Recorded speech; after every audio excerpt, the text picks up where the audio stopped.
ఇసుక ఉన్నా కూడా దీంట్లో వేసుకోవచ్చండి. మనం ఈ కింద గిన్నెలో ఇసుక కానీ సాల్ట్ కానీ వేసుకోవడం వల్ల ఇది హీట్ అయ్యి మనకి పైన ఉన్న గిన్నె అంతా కూడా వేడి అంతా ఫుల్గా పరుచుకుని కేక్ అయితే బేక్ అవుతుంది. నేనైతే ఇక్కడ సాల్ట్ వేస్తున్నాను.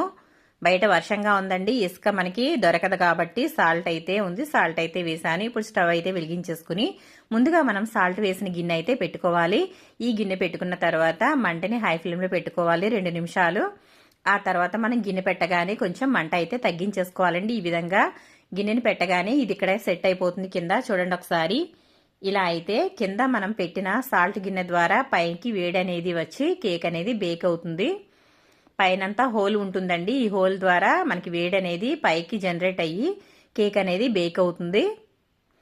చూసారు కదా, ఈ విధంగా అయితే గిన్నె పెట్టుకోవాలి.